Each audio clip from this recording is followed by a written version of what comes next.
Okay, we're recording. We can read that right there. We'll just read that. I'll keep an eye on it. Jack, I'm so sorry. Yeah, absolutely. Like, I'm starting now.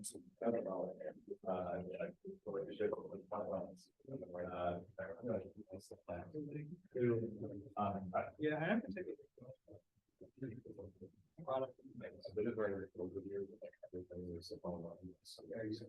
Oh, shit.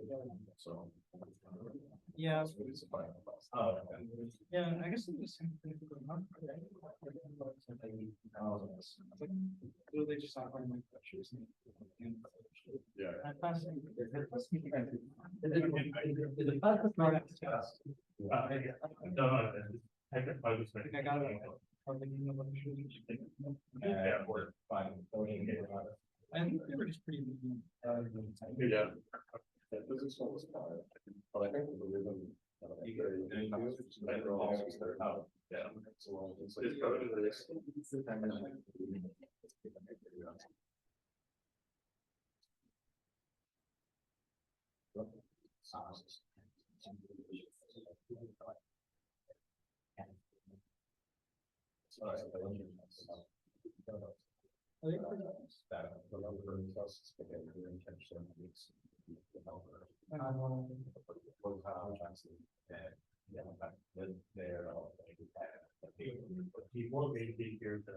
would appreciate that. Yeah, and then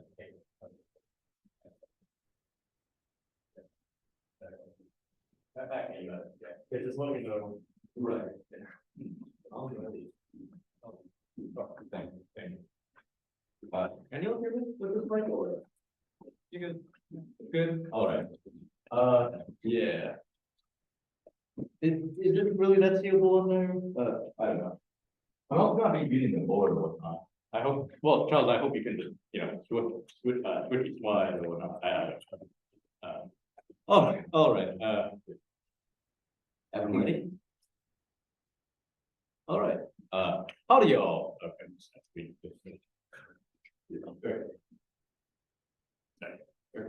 Howdy, y'all. Welcome to Platypus. I'm seeing many familiar faces and a couple of unfamiliar ones. Some of whom are folks I've seen in Platypus, others I haven't or whatnot. So I want to begin this presentation first by elucidating, what the Platypus affiliated society is, then explaining what the function of this whole Red Scare week, what the function of this whole Red Scare convention is all about, and finally by describing the purpose of this capital history teaching. All right, so the Platypus Affiliated Society is a member-led educational organization that's devoted to understanding the problems and class imperatives from the old 1920s to 1930s, new 1960s to 1970s, and post-political 1980s, 1990s, left for the possibilities of emancipatory laws today. Our activity consisted of doing reading groups, public fora, such as this teach-in and panel we're hosting tomorrow, research and journalism for the sake of critique and education. You can find us at the Union Underground every Thursday at 7 p.m. for a social hour, and you can attend our reading groups at PCL room 6.110 every Saturday from 1 to 4 p.m. All right. Okay. So now I'll explain, a little bit about this this whole Red Scare convention. So on its face, the whole idea behind this Red Scare convention was to clarify the missions different purportedly socialist organizations set for themselves through teaching topics concerning the left. So these events that we were putting on Monday through Friday serve as sort of a socialist education workshop week. More subtly, however, the student affair is to host a conversation among participating social left groups, that being SFR, YDSA, and Platypus, along with the panelists we'll be hosting tomorrow for the Academy and Left panel. In order to get these groups to draw out where they're getting their leftism from by having them engage with other leftists in regards to their own leftism.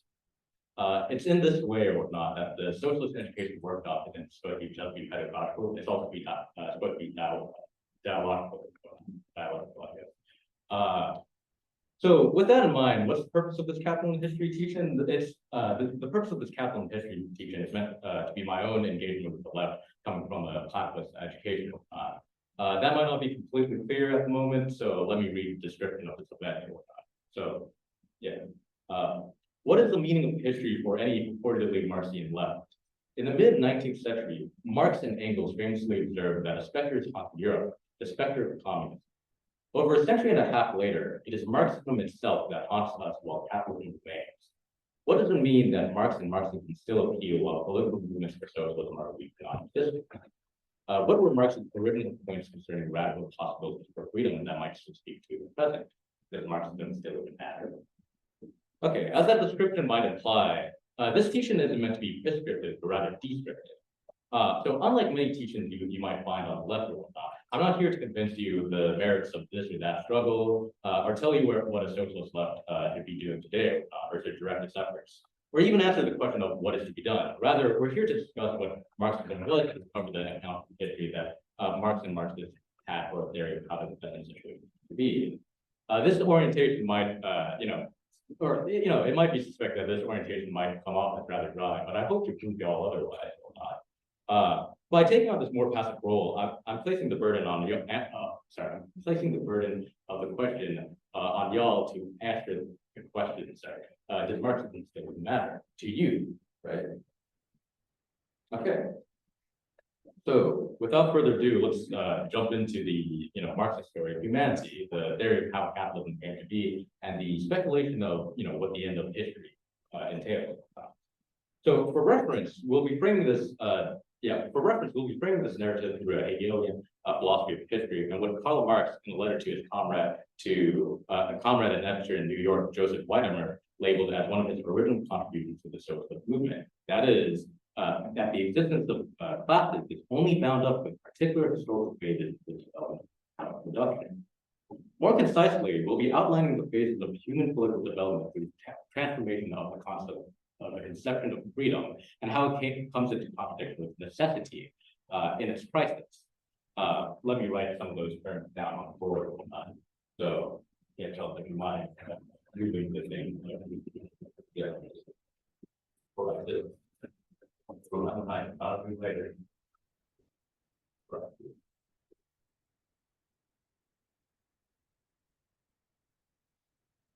Freedom. Also, can you all see this? Yeah. Okay, cool.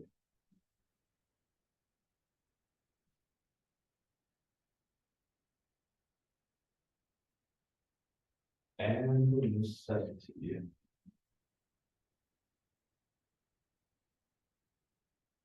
Hopefully, I have enough room to find the other part that probably necessarily. That'll be placed on the board later on.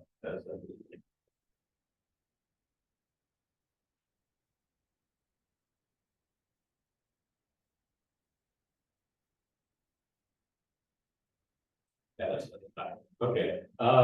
Yeah. So yeah, wrote this down on the board. Okay. What will be informing us throughout this talk are these two passages. The two passages being the Marx piece for the Gendrusa and the Hegel excerpt on the syllabus. So I guess we'll start. Could we get a volunteer for someone to read the Hegel excerpt? Oh, yeah.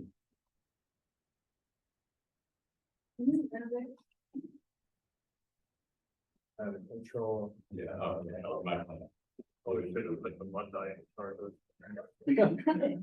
No, it's all good. I think I can just scope my eyes a little bit. All right. When we look at this drama of human passions and observe the consequences of the violence and of the unreason that is linked not only to them, but also and especially to good intentions and rightful aims, we see that rising up from them all the evil, the wickedness, the decline of the most flourishing nations mankind has produced. We can only be filled with grief for all that has come to nothing. And since this decline and fall is not merely the work of nature, but the will of men, we might well end with the moral outrage over such a drama, and with the revolt of our good spirit, if there's a spirit of goodness in us. Without rhetorical exaggeration, we could paint the most fearful picture of the misfortunes suffered by the noblest of nations and states, as well as by private virtues. And with that picture, we could arouse feelings of the deepest and most helpless sadness, not to be outweighed by any consoling outcome.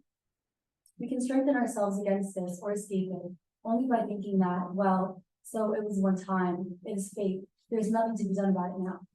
And finally, in order to cast off the tediousness that this reflection of sadness can produce in us and to return to involvement in our own life, to the present of our own alms and interests, we return to the selfishness of standing on a quiet shore where we can be secure and enjoying the distant sight of confusion and wreckage.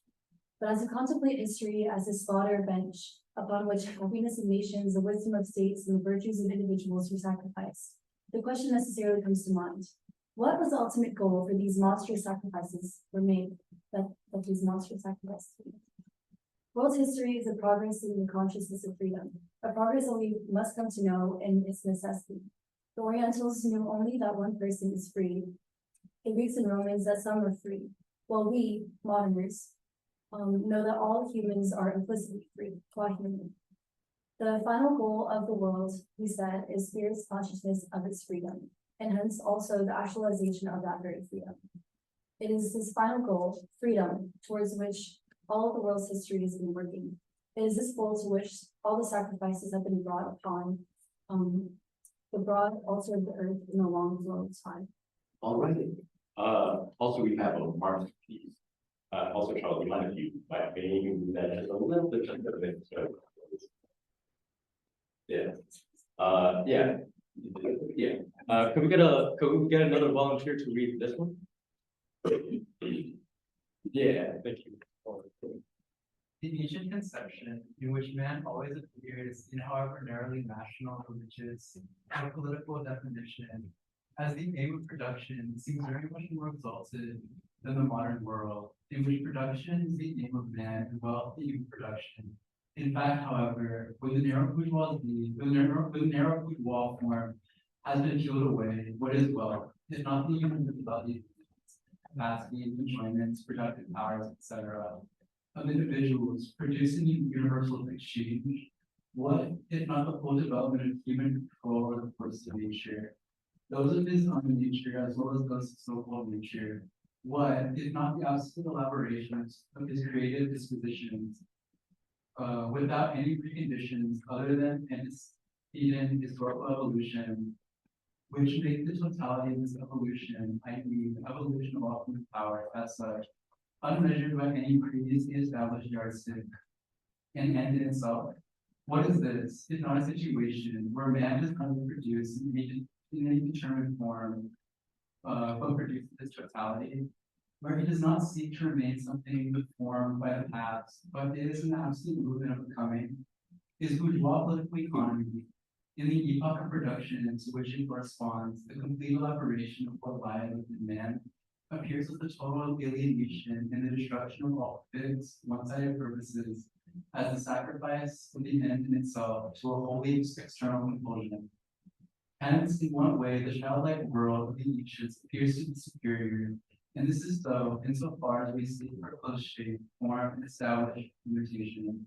The ancients provide a narrow satisfaction, whereas the modern world leaves us unsatisfied, or where it appears to be satisfied with itself is vulgar. Already. Yeah, and actually, yeah, we're there for now.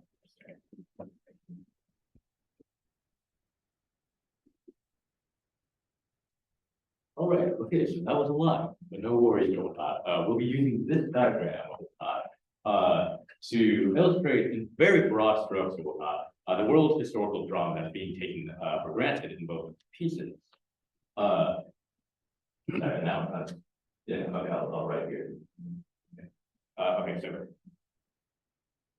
I guess let's begin the story here. Prior to about 10,000 years BCE, we had what Marx and Engels called primitive communism. Let me write that up on the board real quick. This.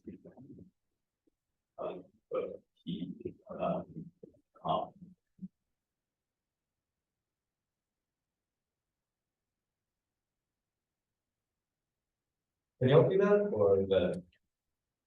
Okay. Yes. Yeah, thanks. Okay. So, yeah, so prior to about 10,000 BCE, we had what Marx and Engels called communism. an epoch before history in which hunter-gatherers lived nomadic lifestyles where they foraged for substance and lived in small bands for resources and often prepared with all members from each according to their own, to each according to their needs, or sorry, from each according to their ability to each according to their needs. Though it's difficult to know if these people of the bygone era had a conception of freedom, had a conception of freedom, or sorry, had a concept of freedom for themselves, because the only cultural artifacts we have from them are stone tools, cave paintings, and such. We can retrospectively ascribe to these folks that have egalitarian social relations and common ownership. According to Jean-Jacques Rousseau in his second discourse, what differentiated this species from, or what differentiated humans from any other animals is their capacity for freedom, which in this context means acting beyond instinct, and of humanity further, and of perfectibility. Oh, sorry, let me just. Oh, yeah, okay. Of perfectibility, the ability to learn and adapt oneself. Thus, we have a crisis in. Thus, we have a crisis in body. You can see it there, but right on here. Thus, we have a crisis in nature. Thus we have a crisis in nature, where you have a species who can actively change their species beings, or in other words, humans who can constantly transform their human nature. This crisis takes expression with the first agricultural revolution, where people began cultivating plants and domesticating animals, becoming settled with agriculturalism in the process. This shift in activity brings upon the possibility to create a surplus of resources, as the labor of one's work is able to provide for more than one needs. It is here where the vast majority of human history takes place, as we see a giant step for the progress of humanity as a whole at the cost of the suffocation of many. Also, well, in order to maintain an ongoing surplus, a necessity arises for both the toil of the many to produce and a division of labor that designates some to perform one activity and others to perform another. In addition to this, a hierarchy is to be expected to maintain such civilization. Caste society hence takes forms where the majority of people are peasants bound to their land, producing for themselves and having their surplus be appropriated by a few. This few consisted of who this few consisted of back then or not, generally societies had like 3 or 4 like castes or not, but generally these castes would take, this certain outline, which is either a noble aristocracy or warrior caste to rule, protect, and expand the territorial regime, and a clergy or priestly caste to legitimize the political order of society through religious justifications such as the great chain of being or the divine right of kings. So alongside this sponsor, Charles, you might have used this.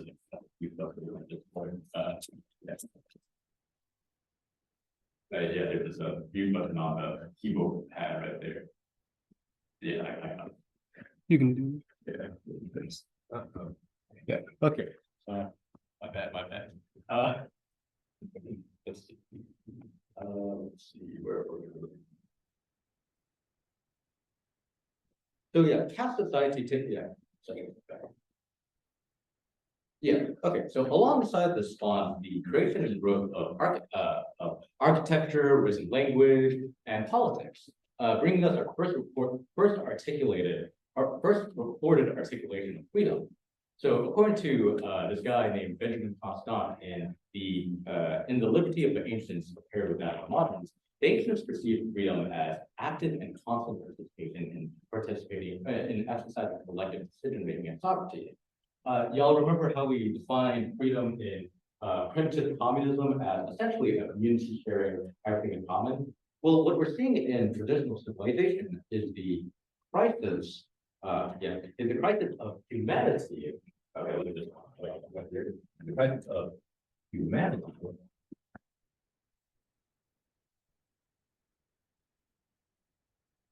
Crisis of humanity, where the freedom of communism, as understood them, is coming into contradiction with the necessity for labor.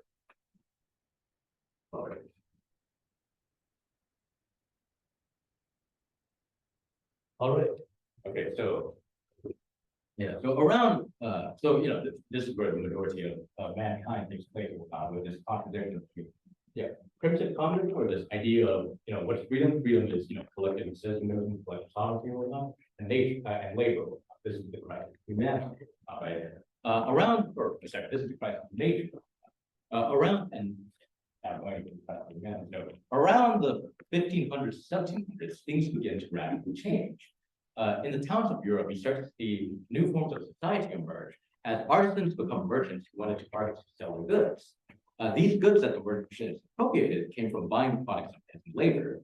These peasants now become workers. These peasants now become urban workers. Because of this, labor becomes valuable, going from being an activity that oppresses people to now being an activity that liberates them, due to the fact that now people can participate in society through non-coercive equal exchange without any sort of mediation with the clergy, with the king,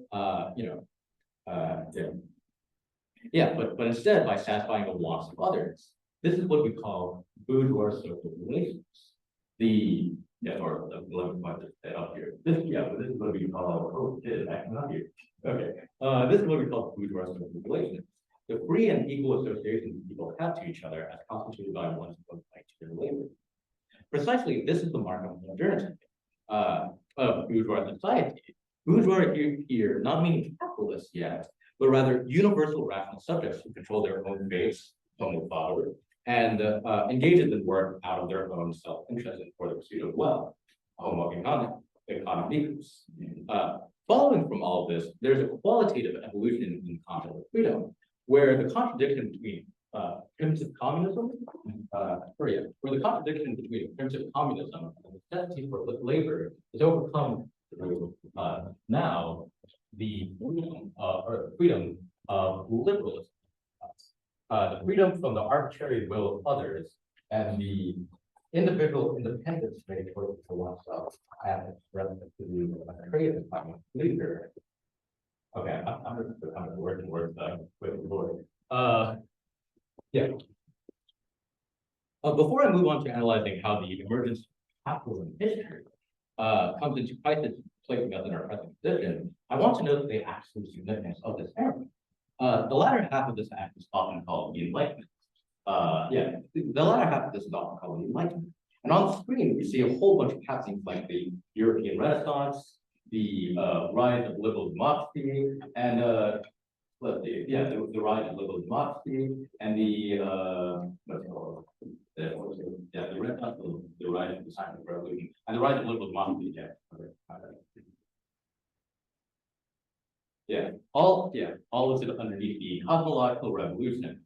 So I think it's worth answering the question, what is the Enlightenment, right? Better than I could ever, Immanuel Kant or whatnot, answers this by stating, what is Enlightenment? The Enlightenment is man's emergence from his self-incurred immaturity.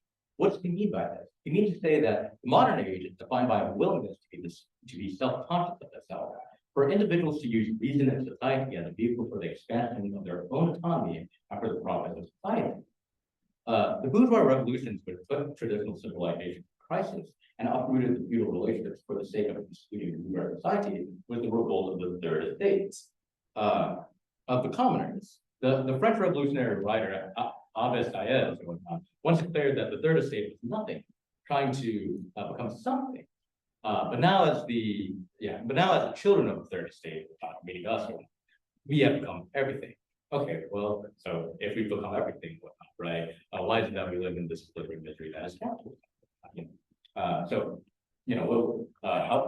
bourgeois society come into crisis? So in the late to early 19th century, the Industrial Revolution introduced machines which substantially increased the productive capacity of labor at the dire cost of undermining its social relation of value. This is a result of commodities gaining their value based on the amount of socially required labor time needed to produce them, yet machines moved to reduce labor time while also maximizing it. This is the movement of capital, and its consequences have made the do I have to speak in the board? Yeah. That's your board. Oh, you're right. Okay, let's just remember. Okay, I'm just gonna put anything that's talking about freedom is up here. We'll be talking about necessity down here. right? Okay, so, yeah, so this movement, capitalism, consequences have made the industrial forces of production, I'm not right, I'll mess it out. I'm gonna put IND, O, E, or that makes sense. Industrial forces of production come into stark contradiction with universal relations. Imagine I'm pointing at liberalism. Thus dividing the society of the third estate into two increasingly antagonist classes. The capitalists, those who own the means of production, and the proletariat, wage laborers who have nothing but the labor power to sell in order to live. So unlike the previous epochs, unlike previous epochs of civilization, what makes capitalism unique is not exploitation. We've already seen a great deal of humanity. We've already made note that a large deal of humanity saw a minority hold power over the majority, but instead social domination, in which all of society is subject to capitalism.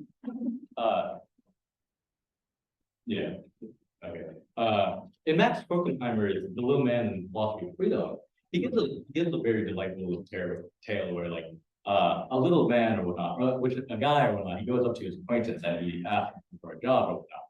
And the guy turns him down on the job or whatnot on the basis that the economy is doing well. What's being gotten here in the story or whatnot is that though the businessman might be the beneficiary after both are apartments. Though social reality is composed of the actions of many individual wills, the whole appears in time listed, lacking any sort of meaning as to why a free society, or a quote unquote free society appears as unfree. I can remember ways that like now the dialogue changed or not, or so why a free society is, if we were a society was totally free, why is it now appearing as unfree? So yeah, I was right, unfree. In addition, why is there, in addition to why there was a necessity for labor when the industrial force of production was just a non-necessity of function. Okay, this is terrible.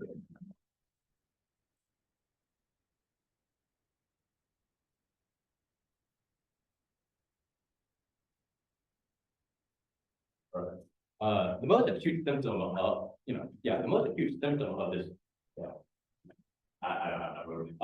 most acute symptom of this crisis society, and the discontent spurred on by the unrealized potential of capitalism, is the formation of a proletarian movement seeking to go beyond capitalism. This movement was the left, and its aim was socialism. Okay. What made the left politically unique in the history of humanity? What made the left politically unique in the history of humanity is the projection of current conditions as emphasis on progress, and most importantly, its sight on future possibility. In the concept of the left, leftist Kolakowski described it as a politics that negated existing social reality.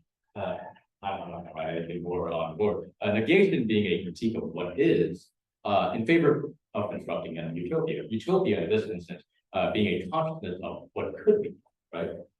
So socialism was to be the answer to the social question, meaning that it was to be the solution to the problem of growing pauperism and social grievances to the economic conditions most adamantly experienced by the industrial proletariat and capital. So, who is Karl Marx in all of this? So Marx wasn't the first socialist, nor was he like the most renowned socialist at his time, either. Rather, Marx was a great critical thinker of was a great critical thinker of socialism, who recognized the unfulfilled promise of capital and achieving the latest freedom in history. So Marx understood that what distinguished proletarian socialism from other sorts of socialism was that it posed modern industrial capitalism as a problem to overcome, and that it placed the political agent of change in society on the industrial working class. So there's two aspects of these two aspects of proletarian socialism give light to the revolutionary character of Marxism. Its historical horizon, its historical horizons are based on the potential of the industrial proletariat, a class who, one, is at the core of capitalist development, two, is the most in tune with modes of production, and three, most affected by the growth of capital. If this class were to seize the means of production, or seize political power and take control over the means of production in order to abolish itself as a class, it can do away with class society. Allow me to put those terms in like freedom and necessity or not, right? A society that abolishes the value of labor and becomes masters of the industrial force of production overcomes both the unfreedom arising out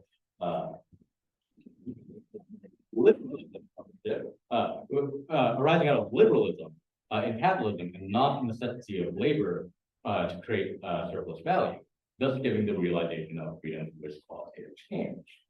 I have one more section on this paper and I'll open it up to Q&A. So I'll reposit the question. Does Marxism still matter to you? Before I conclude this presentation and open it up to Q&A, I want to address at least one prevailing misconception of Marxism that's found not only among folks in general, but also among self-proclaimed Marxists themselves, related to the dialectic history that we've been trying to lay out, right? I'll be drawing very heavily from an article entitled "Telling the Truth About Class" by GM Tommaso, which I highly recommend everyone to check out. So this part of the teaching will be pretty informal, not written here yet. So if folks want to jump into Q&A instead, let me set now. Otherwise, I'll probably just finish it. Go on. Okay, cool. So all right. So throughout this lecture, So throughout this lecture, I was hoping to convince y'all that Marxism is a vision of emancipation rather than a vision of egalitarianism, as it's commonly misunderstood. And it's often been said that Marxism is a political theory. It's often been said that Marxism is a political theory which holds that people are. Which holds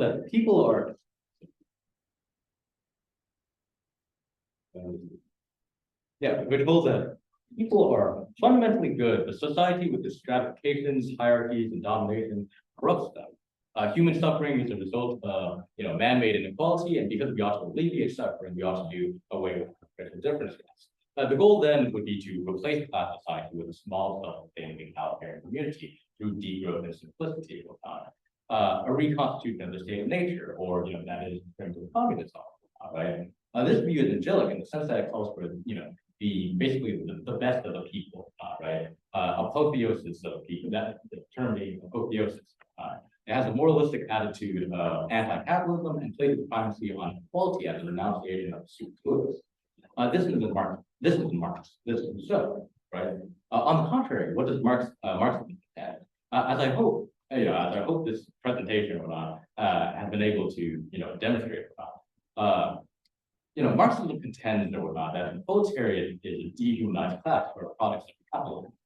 Alienation appears as self-inflicted as it's a result of social relations. Once free choice is associated with others by the labor, or one has free choice to associate one another by their labor, yet no one would rationally want to be a proletariat. No one would rationally want to be a worker in these kind of conditions. Right? For this reason, the class seeks to end the system that resulted in integration. In order to achieve this, capitalism must be overcome working through the crisis of capitalism, of which, if the proletariat is able to see control of, would be able to eliminate itself and create a classless society. Unlike the angelic view of Rousseau, this view is apocalyptic in the sense that it calls for the self-abolition of the proletariat, the end of prehistory, as Marx would call it, and has a historical attitude of progress, or more accurately, redemption. All human suffering becomes meaningful only insofar as we create a truly liberated society. And places primacy on this idea of freedom and transformation, right? Freedom as becoming, right? So what's really the difference here between the Rousseauian understanding of Marxism, right? So while Marxism seeks to go beyond bourgeois society and is tries to achieve communism prospectively, Rousseauianism strives to reconstitute bourgeois society before it's tries to achieve primitive communism retrospectively. Why is it problematic? It's problematic because while the Rousseauian program may overcome half the society, abolish differences in anciently, abolish the aristocracy and clergy, but also kind of abolish or not kind of this things that are nationalized, say gender or race or stuff like that, right? So actually maybe that might not. Yeah, and so while the Rousseauian program may overcome caste society, abolish the aristocracy and clergy to create the nation of commoners, it cannot bypass class society, right? That being capital and labor. Rather, it teaches, at its best, the Rousseauians demolish privilege and redistribute wealth among people, but it does not transform the mode of production and must keep some authoritarian rules to contain equality. Thus, better consumption may be achieved, however, labor remains alienated and society still dominated by capital. Moreover, equality derived from redistribution cannot preclude domination and hierarchy. And an equality that denounces the superfluous calls for a small community and must level the natural inequality of abilities among people. It's a lower, okay, sorry. The writing gets really bad. Okay, well, and the level, okay, among people that fails to do anything about the concept of freedom. So the Marxist contention would be that that communism of the future, that the communism of the future will right? Would be the communism of the future would be a social freedom, or would be a social freedom that fulfills the freedom of the communism of the ancient conception of communism and the modern conception of liberalism in a manner which doesn't have one come at the cost of the other. It would be qualitative transformation. To end up the presentation, I'd like to, do you mind if we open up the poll? Yeah, I'd like to read the poem and then open it up to Q&A or not. Yeah, so. Mind if you read the slides?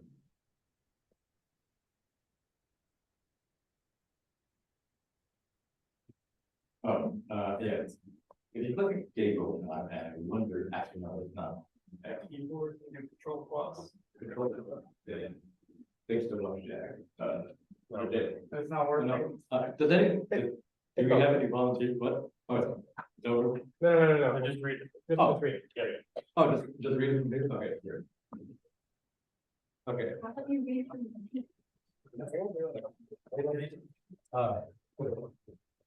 The archaic you cannot know the doesn't never head, and eyes like writing, and yet it's also still to really eye on the left, which is gaze out and turns low, believes in all its power. Otherwise, the curved breath will not dab will be so. Nor could a smile on the future possible fit imply that dark center was appropriately flare. Otherwise, the stone would seem the face, the translucent cascade of shoulders. And not listen like these words while first not from all the words of itself, first like a star. For here there's no place that does not see you when it comes to life. And yeah, with that done or not, let's open it up to Q&A. I guess if no one has questions, I'll ask a question on Twitter. Oh, actually, yeah. But in what would like the Marxist like conception or definition of freedom mean? Yeah. So, so why doesn't okay? So, yeah. Just like if you could sum it up. Right. So, what's the Marxist freedom? It ultimately, ultimately, it's about becoming. Right? What does that mean? Right? Because that's pretty abstract. What's becoming? The reason why Marx doesn't put down like a explicit definition of freedom is because that, as we've been showing, the concept for Marx along with Hegel believes that freedom must be free or not, right? Freedom can only change alongside conditions. So Marx doesn't present a definition of freedom. You see the contradiction that needs to be overcome or not, right? Between bourgeois social relations or not, or how we relate to each other in society, and the contradiction of this with the industrial forces of production. So the Marxist conception of freedom is, in one word, not just becoming, right? He doesn't lay down a specific idea of freedom that can only be achieved or not, right? With the transformation of society. Does that answer your question? So it's like the process of becoming becoming anything. Yeah, no, like that would be a good way to put it. Process of becoming, the process of society becoming something else, humanity becoming something else. Okay? Thank you. I have a concern, specifically about, let's see, I would say, kind of defining the left today as presenting in socials. Insofar as I was curious about insofar do we not end up redefining Rousseauian socialism, as a category, kind of maybe, yeah, I guess, as put, as reified onto, today, does this not also, create other obstacles for understanding how the left, exists today? Question a lot of times, like, so your question a lot is essentially by ascribing, well, actually, let me back up. When I said, or in my speech, I don't mean to ascribe to the left, that the left is clearly the Rousseauian socialism. What I mean to say here is that Marxism is often misunderstood as, groups who show the left. The difference there isn't necessarily just by saying like, okay, the left today is just Rousseauian, and that's the reason why it's dead or not, but it's just understanding like, how does, why does Marxism get conceptualized? Why does Marxism today get misconceptualized as just an idea of freedom, or sorry, this idea of equality, right? And just these different formulations of equality, right? It's more about looking into that or not, right? Of that conception of Marxism, and just like, again, clarifying that in contrast to Marxism that's, as a philosophy of freedom. Does that answer your question, or? Yes, Yeah. clarified. Thank you. If I might ask quite provocatively, because the title of this teaching book is, well, Capital History, but the subtitle of it is, does Marxism even matter? And, well, I was hoping, if the presentation was better, I was hoping to really drag this point to what I'm hoping, which is like, does Marxism even matter to you all? Or does Marxism even matter to you? Yeah, I guess I'll just leave that question there. Anyone wants to say that's the reason why it's dead or not, but it's just understanding like, how does, why does Marxism get conceptualized? Why does Marxism today get misconceptualized as just an idea of freedom, or sorry, this idea of equality, right? And just these different formulations of equality, right? It's more about looking into that or not, right? Of that conception of Marxism, and just like, again, clarifying that in contrast to Marxism that's, as a philosophy of freedom. Does that answer your question, or? Yes, Yeah. clarified. Thank you. If I might ask quite provocatively, because the title of this teaching book is, well, Capital History, but the subtitle of it is, does Marxism even matter? And, well, I was hoping, if the presentation was better, I was hoping to really drag this point to what I'm hoping, which is like, does Marxism even matter to you all? Or does Marxism even matter to you? Yeah, I guess I'll just leave that question there. Anyone wants to say anything. I just wanted to return to the Marxian concept of freedom. So you said that freedom for Marx is a form of becoming. I guess my question is just how does that square with him as a political figure? Because if you think about it, you could say that, if freedom is just becoming, you could lapse into kind of fatalism, and then there's no need for this political intervention. When from the letter that you quoted Marx from, another thing that he says with his accomplishment was pointing to the necessity that they created of the proletariat as a transitional stage. So how does the Marxian concept of freedom square with his political projects? Right. So, yeah, it's kind of doesn't understand the question. How does the Marxian concept of freedom square with political? So when I use the term comfortable, I don't necessarily, or I don't just mean so this idea of like, okay, society just like, a transfer, or society just like moving or whatnot, or like society just progressing or whatnot. Marx has a program of, or like, going back to the teaching and talking about like, why does Marx place emphasis on the proletarian social movement? Why does he point toward the workers' movements? And talk about them as a political agent. So I think they see that them as being able to work through the conflict between industrial force production and food relations. The necessity of dictatorship proletariat comes from the fact that the proletariat or not as the subject of capitalism as having this historical mission or not.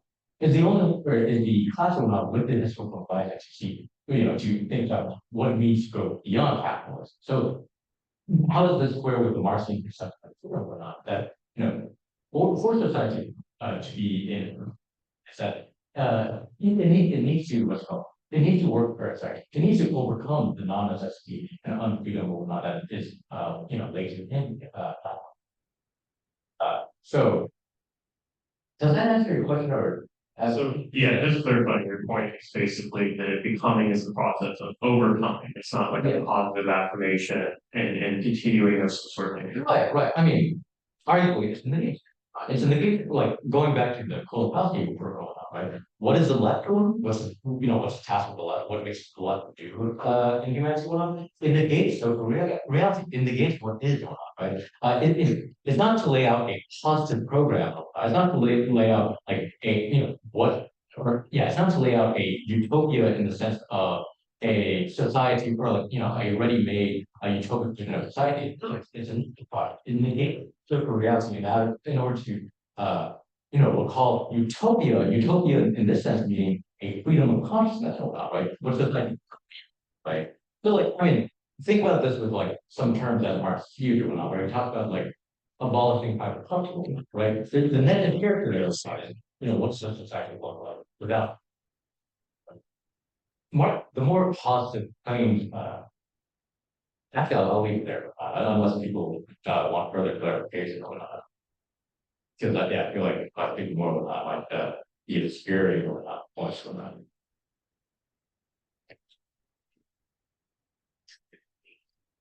I guess here might be yes, folks' questions. It's like, well, first of all, let me just ask here, like, who here considers themselves like a leftist? Right. All right. Yeah, that's most everyone in this room or whatnot. And I guess let me ask you, let me posit this as a question. What got you into the left?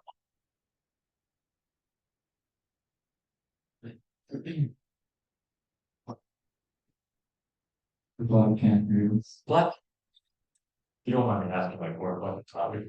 What about Black Panther got you into Marx? All right. Or not even Marx, sorry, the left.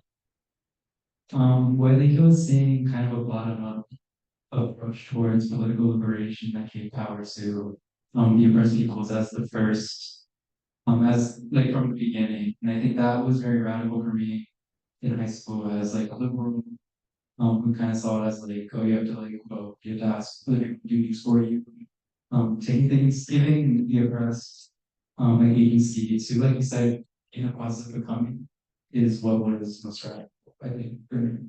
Yeah, if you don't mind me asking, like, I don't mean to put you on the spot if you don't mind, you just ask, but which is like, with Black Panther's own political program, like, what do you think the historical, or I guess, what do you think was the goal, or what do you think the Black Panthers happened, or what do you think, like, if the Black Panthers say weren't, if they did not fail, right? What do you think they could have accomplished, or more exactly, like, what do you think their horizons were? What do you think was in their mind when they set out to change? Well, how were they going? Well, do you understand the question I'm trying to get at? I feel like the way I might frame it or not might be, The ultimate angle, is that what you're trying? well, yeah. I guess it's more of just like, what do you think? I guess, yeah, the Black Panthers as leftists. What do you think their understanding of what the goal was for them or not, right? Because certainly they didn't see it as just oppressor versus oppressor, but what do you think their historical horizons, right? Well, it's a similar kind of, I think it's kind of close to Marxism in general, where it's handing power to, there's that saying where it's like the last will come first. I think it was Taoism and Engels, bringing power into the hands of, like the community, as opposed to having things like left to some extent kind of power, if that makes sense. I'm not like a super expert on Black Panther ideology, on like the specifics, but that's why. Yeah, okay, fair. Well, I guess let me ask her, what about folks from left? Yeah, go ahead. Oh, sorry, actually, I mean, I guess like it was just a very stark realization that the system we have right now is just like it's not going to last, and it was just like actively collapsing. And it was pretty easy to see that in practically like every single subset of society, especially in 2020. I was like 15 years old, but just seeing everything collapse and knowing that like there was no possible way for it to work the way that it was going, just like definitely like very much hit me. And I started looking for like alternatives, and then I kind of realized that there were alternatives out there, and then there was other ways that society could be structured. And just learning about communism in general and Marxism, like it awakens me to kind of know that, like, I don't know, capitalism just feels like an ultimate fact and like the end of history. And Well, if that might, well, trying to think, how do I make this? I'll say a few words and hopefully make a point out of what you said. You know, capitalism is the end of history, right? Like we've all heard this term before. Maybe we've all used by it. Most famously, like Francis Fukuyama, right? And you know why? Like very clearly, you know, why are we all in this room? Why are we all talking about leftism? Why are we all talking? Well, why are people interested in left? It comes from this, right? You know, as long as we live under capitalism, there will be a necessity for left to overcome capitalism. Beyond, but there's also a question here, which is like in the 20th century, in where we are right now, this idea of like capitalism collapse, right? You know, about like the class of capitalism. We've already gone through many phases or many like cycles of history or crises in history or whatnot, where there was a potential for I guess capitalism to collapse, or in a sense it has collapsed. It has to move on. Like in 2020, 2008 financial, going back more historically, both world wars, right? We constantly keep seeing the crisis in capitalism. Its potential for well, if we keep seeing it in a sense, we do keep seeing it collapse a lot. But we do constantly keep seeing it constitute itself a lot. So, sorry. Well, were you gonna say something? Because I'm just like, okay. So I guess the positive that they're talking about, which is, why is it that y'all think that like capitalism keeps reconstituting itself, right? Why do you think we have this inability to move beyond the capitalism, despite constantly going through its potential crisis? I think because it's just done an extremely good job at like establishing itself as a belief system and getting into people's minds and not letting you know that there's any sort of alternative like whatsoever. If they are not aware of leftism and they're not aware that there could be something else, then of course they're going to continue to believe in it because they think that that's all there is. And that's why it's like very, very important for us to educate people about the left and the fact that there is an alternative. And I also feel like every single time that like capitalism comes close to collapsing, not close to collapsing, but just like there's opportunities for it to collapse, what happens afterwards is that there's even more brainwashing, even more like perpetuation of that belief system because they know that like people need to have this like delusional belief for it to function because it is inevitable that resources will run out, that extraction isn't gonna be able to sustainable forever. That people like it's just kind of spiraling towards that, and it's not possible for it to be forever. And they know that, and we're getting to a point where people have to be deluded in order to believe in it. And so it's just gonna have to keep getting worse and worse until like the delusion and the brainwashing doesn't work. Yeah, if I might ask a follow-up question, it's like, you know, if the matter or not is, or if the problem with that is like, what's it called? Nowadays, you know, most people are acting against capitalism rather than knowing there's a real question of like, because when Marx is writing it himself, there's a worker. There is an attempt to overcome it. There is a worker. In the Second International, or the Second International, where you had radicals like Rosa Luxemburg, Lenin, Leon Trotsky, you had an international work that was seeking to overcome war, right? You did have work.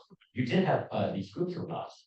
In the 1960s, you had a new level where maybe you know there was a version of that from you know the work movement pathway, but there was still an attempt to it.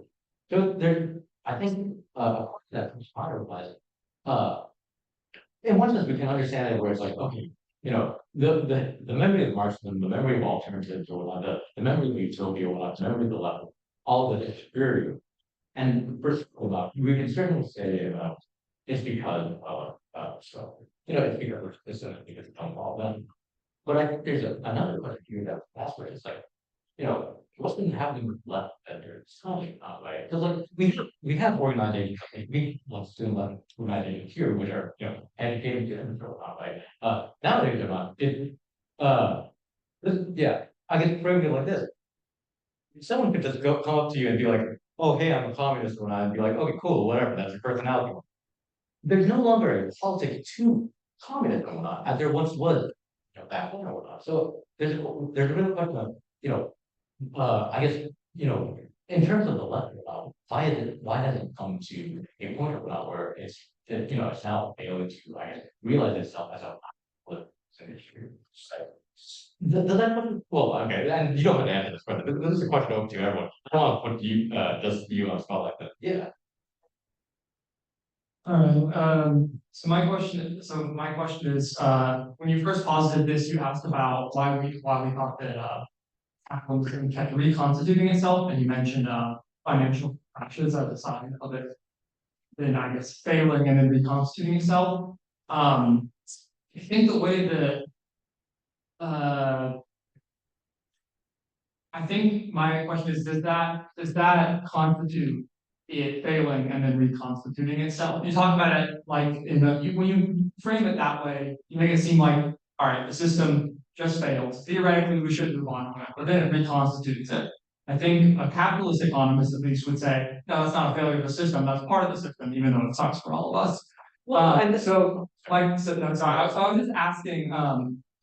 I guess my sort of answer would be is that people may not view it as a failure of the system. Maybe the system overall is flawed, but that doesn't constitute like a breaking point exactly. And at least in people's minds, we haven't reached the breaking point where something has to change yet. Right. And then I guess I'm not to circle the question around, but it's like, why isn't that considered a breaking point? Right? You like during these financial crashes or not, right? It's considered like, okay, yes, this is a part of capital. It's perpetual crisis or not, it's in fact or not, the boom and bust cycle. This is but like when you have mass popularization come out of this crisis, when you have when you have world wars caused by this crisis, when you have wars that's for us, for sake. When you have all these crises or not, and it's just understood as well, that's just that's not a defect, or the system had a crash, that's just the system moved on. There's a real question then, which is, and again, not to circle back, like, why do people play, right? Because I think something that something that I try to point out is like, in the understanding of crisis and capitalism, some understanding capitalism as a crisis or not, whether that, what's called capitalism will, keep working on until it reaches a certain breaking point or whatnot, and then we'll have a revolution and we'll have a breaking point. It's like there's a reason why Marx talked about protection limiting that will constantly keep reconstituting itself until until it's either managed or whatnot, right? Until it reconstitutes itself, or I guess until it reconstitutes, or until it's over, right? So yeah, I guess let me make that point again, which is like capitalism is not one crisis. It's not. We're not waiting to see that crisis now. We've already seen that. In 1970, we had, or sorry, in 94, we had a world war. We had another war. 2008, there was a financial.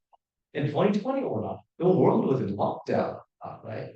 Sorry, we're going to say something. Yeah, I just wanted to turn the question back to you and ask, what do you think is the cause of the failure of the left to be lower to capitalists? Like, what do you think is causing it to be, if anything, the agent has reconstituted capitalism time and time again? Yeah. Okay. So basically, you're asking me like, why do I think it is that like, why has the left sort of regressed or not? Is that getting at your question, or is it? If you want to frame it that way, that's fine. But yeah. Okay. So from here, what I would infer. Well, sorry, let's think about this. What's it called? I would say it's largely due to the left's this might be controversial, but the left's application of Hispanics as a subject, To give an example, I think of in 1917 or whatnot, the we have for sorry, from 1917 to 1923, you had global revolutions going on. You had the Russian Revolution, you had the Spartan, you had the Russian Revolution in Russia, or both, you had the Spartacist uprising in Germany. You had a revolution in Germany, in Hungary or whatnot. You're now. This revolution, what happens from that? The revolution only succeeds in, or quote unquote, like succeeds in Russia or and instead of the left viewing it as saying, okay, you know what, Soviet Union is in fact an advanced one, right? The welfare thing, like with just in the U.S. government, you have the formation of the welfare state, and this is all seen as an advancement of that, right? There's an affirmation of this, right? When it comes down to the new level, we see that we even though it tries to fight against the system, what's it called? When it failed to bring about socialism, change the title now, right? What happens to that is what's that for? Sorry, I might be making breaks in points here, so if you're going to question like things that I miss out about, like what happens with the new level? It's one of the biggest opponents to the welfare state, right? But comes in right next to it, comes in radio, right? Then becomes the greatest offender though. It affirms, or it gets neoliberalism as its argument against welfare state, and then once it gets into neoliberalism, it crawls back to the welfare state, right? And it affirms the welfare state as it's one of its own successors, right? And going forward, whatnot, the left keeps lower for the in the face of failure or not, the left keeps affirming its failure or not as the only successes that can grasp onto or not. Does that make sense to people?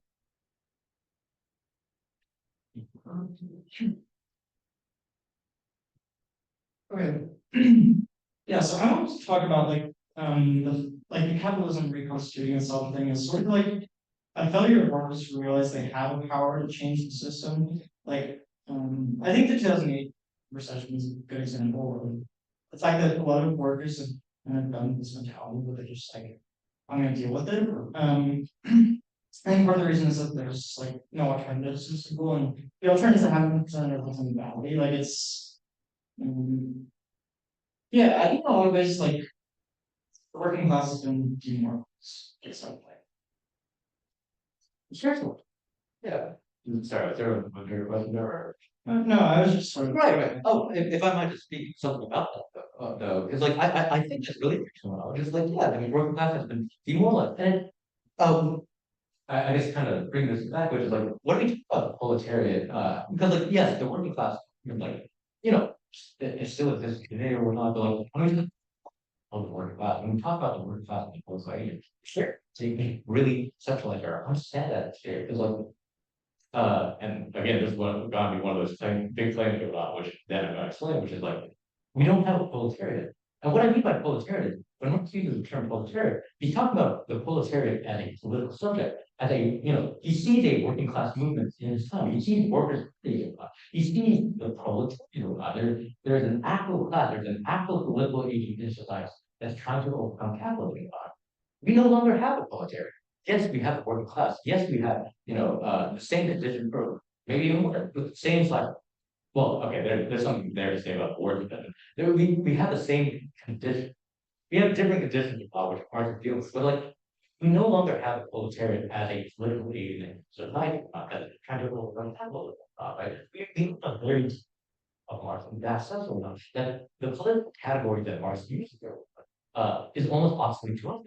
Because we don't have, a proletariat class, right? Does that make sense? Not, or does that? Yeah. Okay. So I guess bouncing off of that, I guess it's just pertaining to, well, let's set it this way, should we even have a left today? Like, what's the role of leftism and Marxism today? And honestly, it's like, what is the role of Marxism today, especially in the West? Because we do have all of these issues, but like, what should our scope be as the left living in a comfortable bourgeois society? Like the idea of revolution, even to a lot of people on the left would seem a bit ridiculous here in the West. Why should we be focusing on shit? And I don't think the left is dead per se. I think honestly it's more alive now than ever, at least in the realm of the ID.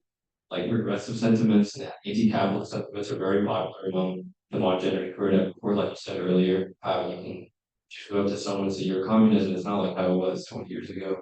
So I guess what I'm asking is what is our goal here? What is to be done, right? Yeah, and I'm going to be very disappointed by saying this, which is I don't know, right? I'm only or well, I know, yeah.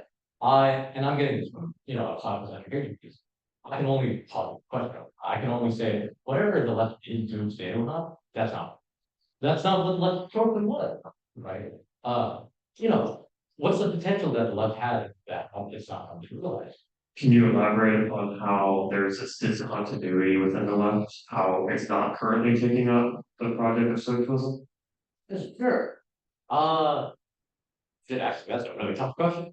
Wait. How is the left today not socialism? How? So, okay, focusing on the how is it not focusing on the socialism? That is, um,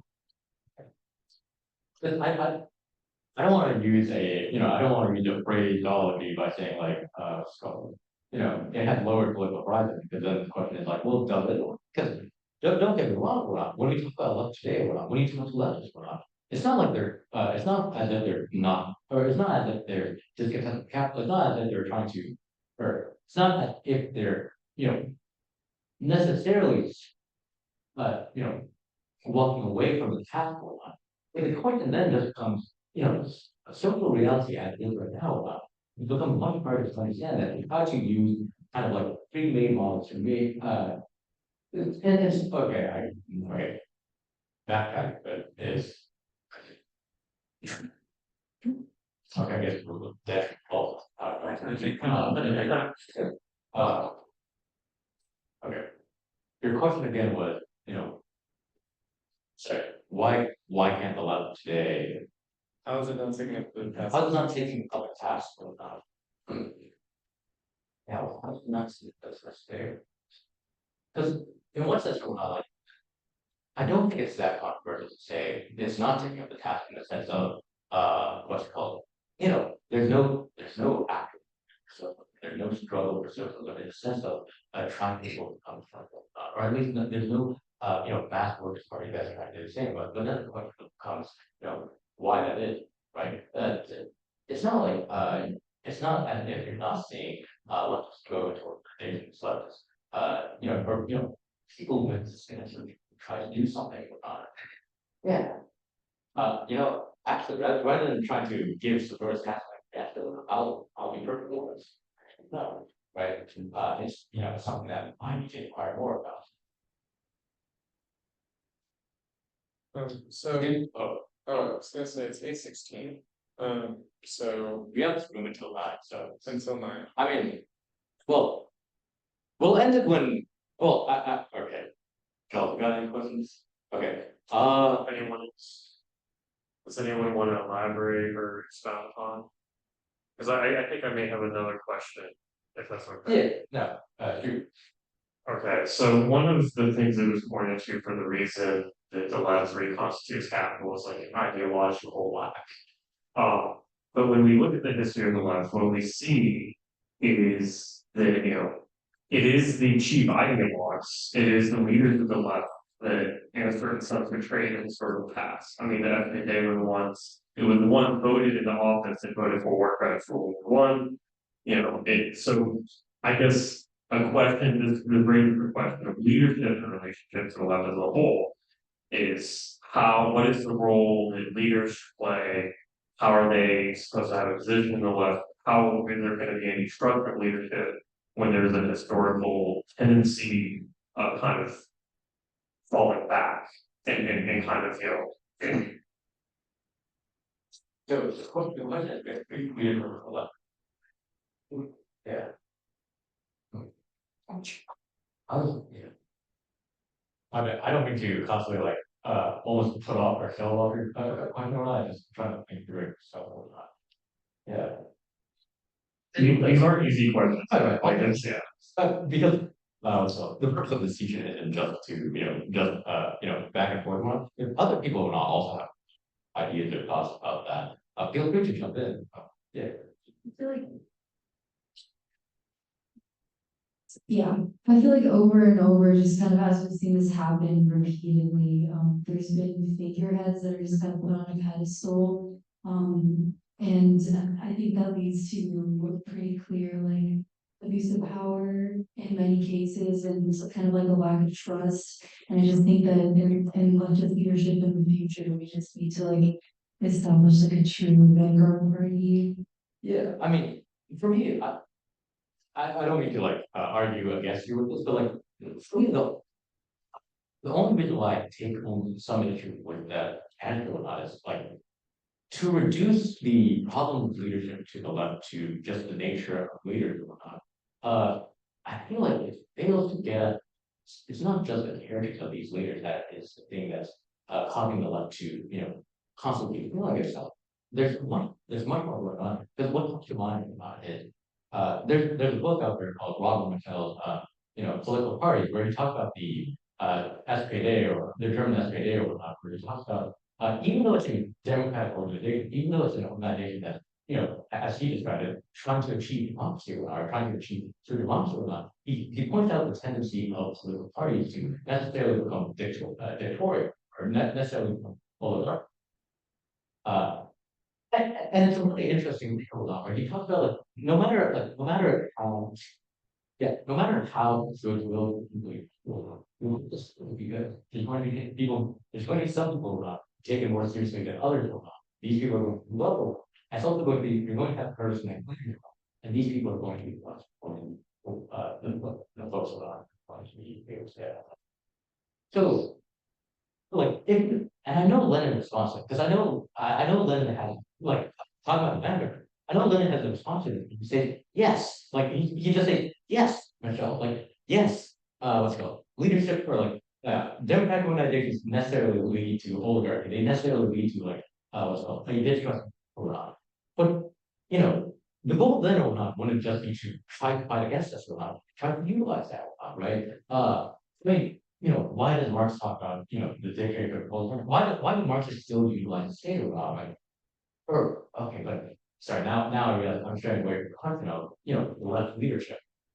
Why do we keep seeing this failure in the left leadership? And I don't want to give a very easy answer where you just like, oh, I almost want to say it's because it's a misrecognition of the left or not, understanding so leadership with the left or not. It's a reduction to the character of a leader rather than understanding that there's a very people not.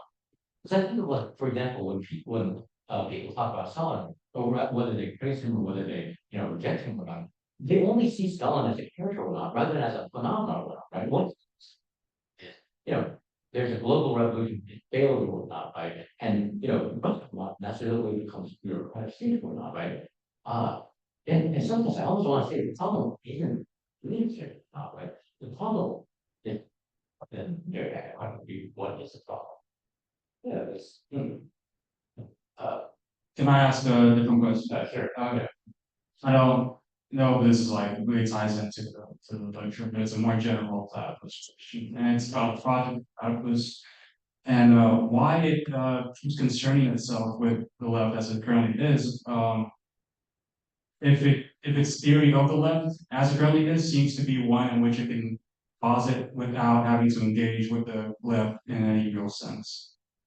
So it's basically, I mean, going to the Platonist model, the left is dead, along with the left. If Platonist holds that the left is dead, why do we engage at left, right? Well, I don't want to use the phraseology of, well, why do we engage with the left? The dead left or left is because, imminent dialectical, okay, I won't blow it up. Imminent dialectical critique, right? We can only understand that, okay, the left, even as it's dead or left, is still the most acute symptom of society, right? And as Marx himself noted, like, why does he, like, even though he sees the Marx movement as symptomatic of capitalism, why does he focus on Marx? Because he sees it as a symptom that he cannot overcome. He sees it as a symptom less like an illness, but as a symptom as more than that. So why did Cyprus engage with the blood donor? Cyprus probably might have, or various folks in Cyprus probably have advantage. Not for me, my own understanding is why Cyprus engaged with blood. There is still possibility. There's still a grasping at Marxism that we still like even if the left is dead or not, we still need to engage with the dead left in order to be one within the dead left, because we are within the dead left if we, if we only claim that. Two, to be in dialogue with the left in order to, understand, in order to, what's it called, to get its ideas, to get, where it's grasping at Marx. And to critique it or not, right? Most for the sake of critiquing the education or not, in order to ask what could be or not, right? We engage with the dead left to point to the fact that there could be higher horizons or not, right? Than the ones that the left today holds. Does that make sense? I have a question that might be another rephrasing of maybe Seth's question, and also a rephrasing of what you just said specifically about what is it? How is it like that the left is grasping at Marx? Is it specifically that like in the way that it presents itself, and it's like I want to know about Marx, so I'm gonna go watch like left tubers or read Marx as part of a reading group in a left organization, etc. Or is there something else going on? Would it be satisfactory to you, right, or just say, yeah, okay, let's see. Okay, so in what way is the left graph Marxism, right? I'm gonna answer that question by doing it the easiest way I think I could, which is explaining like why compensation was that long. That right. Why does why does the concept posit that like that it posits that left to say because it's accumulated failure, it's accumulated the historical failures on the left, right, and it does have a lot of factor that keeps converting upon it. But why long the left moves different? As long as the capital is allowed, there will capitalism is constantly discontent capital. There will always be a private, or there will always be a grasp to move out of capitalism. So to go back to something, why is why do you see this here? Why do you see this? Just as long there's going to continue discontent. So could platypus then be itself be an obstacle? Yes, I like absolutely what I had and okay. Well, let me specify what do I mean by that. Cycles might be an obstacle for itself, but but okay, what do I mean by that? I heard that all in my mind because intuitively it's like yes, I forget where I draw from when I say that. Uh, so what I mean by conscious itself could be an obstacle for is your is. What do you is? So I think that's for how it is. That is something that could be an obstacle. Well, first let me ask a question. If I understand how it says, it could be an obstacle for the left because insofar as help us like what what's the whole thing that I would do? All it's do is only obstacle, right? It's negation it's or it's tons of units, but what the first is not right. And for me, I think why I appreciate Atlas more than any other level because there could be more, there could be something else, right? Through its negation, it keeps asking the question like it keeps saying the left, some long through its recognition of dead. But how that comes into school, it's just I almost kind of want to say negation for the mere sake of negation, or negation for sense of activity or not. Oh, and even now, I'm too sure I was like that. Yeah. I think we should be wrapping up here. But cool. Before that, any other questions? Did that answer your question, or do you think I was got it?